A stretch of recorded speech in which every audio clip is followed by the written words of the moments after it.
Hello and welcome. This is Spirit Bird, founder of Holton Healing Arts Shaman School. I'm really excited to tell you about a special offer that I have, and I'll give you some more information about that at the end of the call.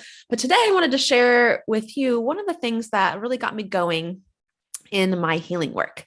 So I started out really just interested in personal reasons and for personal healing work, to receive my own personal healing work and to navigate my own spiritual journey.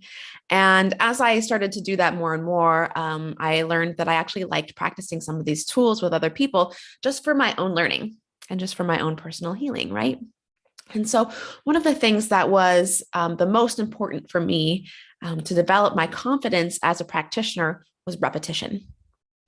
So I did tons of sessions with other people, and specifically and especially with other practitioners, other people who were also learning and also practicing this work, so that I could build my confidence. And again, not that I was practicing so I could build my confidence.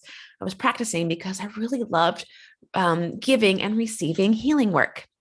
And it's especially important to practice with other practitioners, because if you are just learning and if you're new to actually offering this work, it's really important to have that kind of agreement and not be practicing on people who, one, either don't have an understanding of what this work is and that you are practicing, and two, that you aren't working with close friends and family, because we often have a lot of entanglement with those people, and it can be really tricky to facilitate clean healing work with people that we're heavily involved with.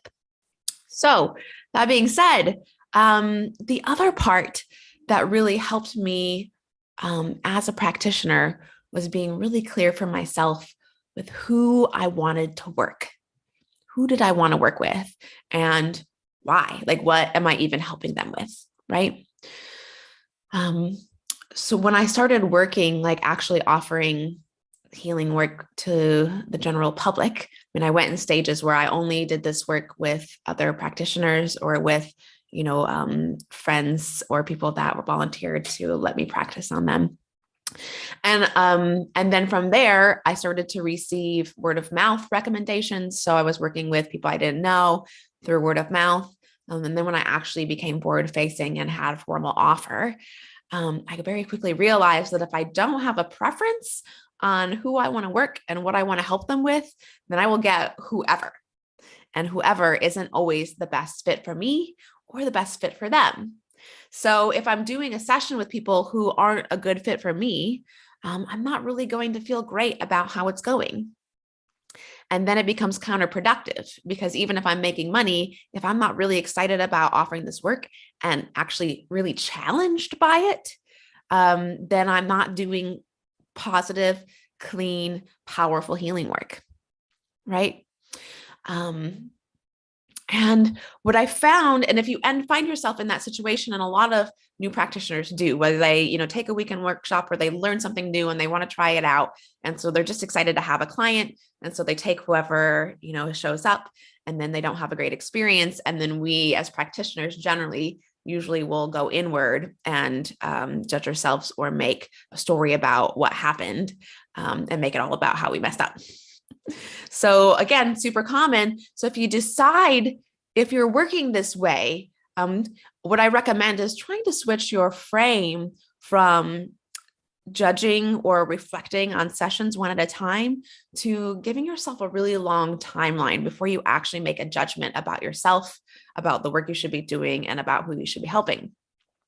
Because if you decide you're either good or bad or should or shouldn't be doing this work after every single session based on how it went and based on your immediate reaction, you're going to be swinging really hard back and forth. So instead, let your belief build over time.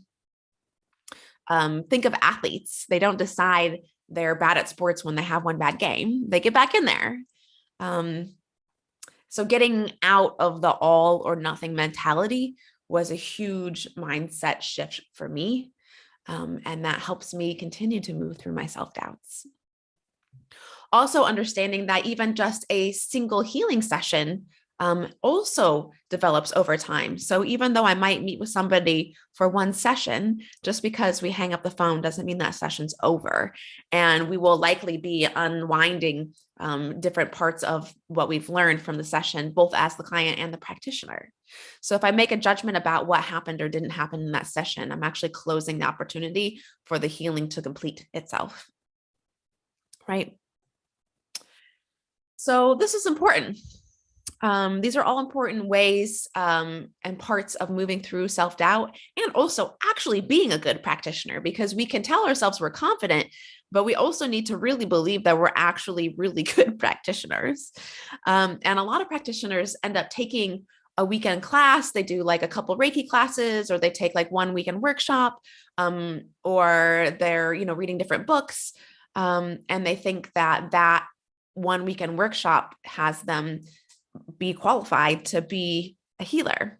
And I'm not saying that you're not qualified or you're not good, but you're not going to have the full confidence and embodiment of all of the things that come up during healing work until you actually really get practice doing this, like regular repeated practice in safe space. Right. And so what happens here also is we take a course, or we read a book, or we decide we want to do a thing, which is awesome. Like making that decision is actually something you should really celebrate, because it's a big step. It's a really big step. So if you've already done that, give yourself some gratitude. And what happens next is a lot of practitioners take a little course and then they put up a website and they think that that's their business. But actually your business is created from within you. It's not, has nothing to do with buying the storefront or buying the retreat center or renting a space or putting up a website. It has to do with your complete clarity about who you are, what you do, and how you help people. And I realized that as well, that it wasn't that I needed a pretty website or great pictures or a huge following on Instagram. I had to be totally confident in my belief in my healing gifts. I had to know my purpose, and I also had to learn how to catch myself when I got out of alignment, or catch myself when I fall into fearing what other people might think or other people's reaction to me and what I'm offering. I had to know how to navigate this step, the up into offering my work in a bigger way. And same thing, no amount of marketing or viral video will do that for me. That was all about myself and my alignment and my inner work, right? I had to learn to listen to my higher self instead of overriding the things I think or thought that I should do. Whenever you find yourself thinking, I should do this, this usually is ego, right?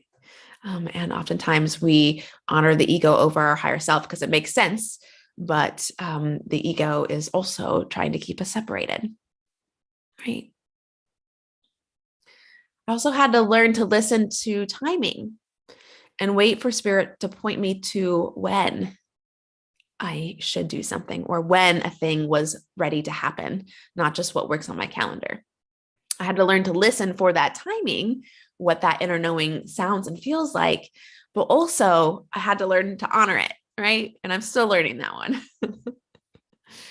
And then I had to get really honest about what scares me.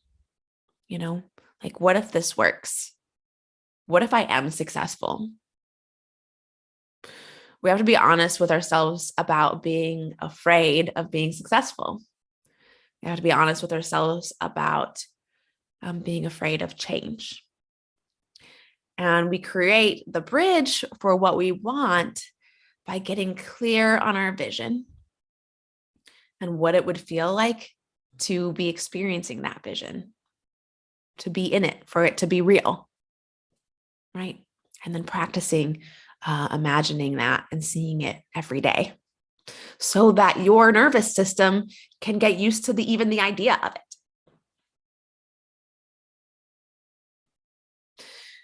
If you're working to grow your spiritual business or grow your spiritual gifts, first you need some basic experience, and you definitely need experience in a long-term course, not just a class here and there or books, or hopping around from one small program to the next. I mean, I definitely encourage you to explore different types of work and different types of people. It's a lot of fun. And if you want to be really serious about really growing your gifts, the best advice that I can give to you is pick one program and focus on it and stay in that and stay committed to that. Once you move through that work, that can help you integrate all of your different modalities and help you have a clean, clear understanding of how to work with your unique gifts, then you can begin to offer your work. Or offer the next iteration of your work if you're already practicing. So if that's where you're at, the first thing you need an offer. You need to know what it is that you do and how you help people. Before you build a website, before you buy a building, you need to know specifically, it's not just healing, right? Like specifically, how do you help people? Specifically, what do you help them do? You need to test your offer. Do people want it? And of course, your offer can and will change over time. So you don't need to know how your group program is going to be or what your courses are going to be or how it's even going to work. You just want to know what excites you the most, what would excite you the most to help somebody with, right? And then as you continue to test and offer different things, you can tweak it over time. And then from there, once you have an offer that is working, from there, your job is to continue to work on your confidence and your embodiment and your alignment and listening to your higher self for when it's time to make changes. And that's what the work really is continuing to stay in alignment with what it is that you offer, learning to see when you're out of alignment and bringing yourself back.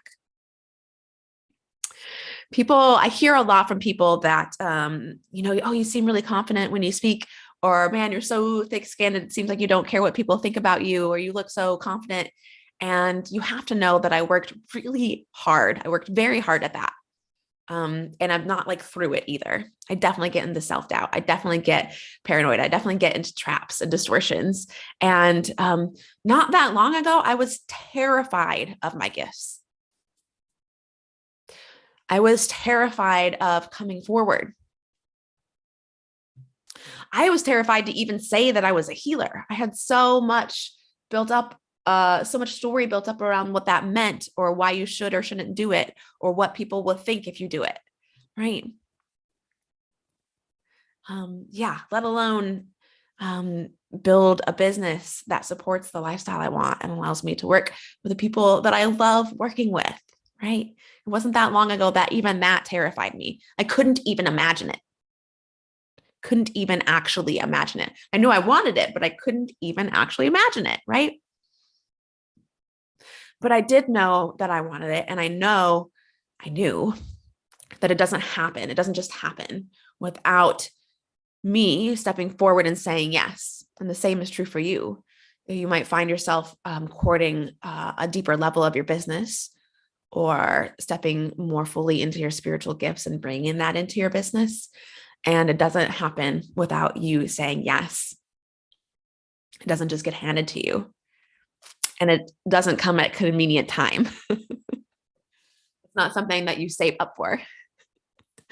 You say yes, and then the rest falls into place, So if you're ready to step into your spiritual gifts and elevate your business and stop hiding who you are from the world, you're invited to my live event, The Path of the Shamanic Healer.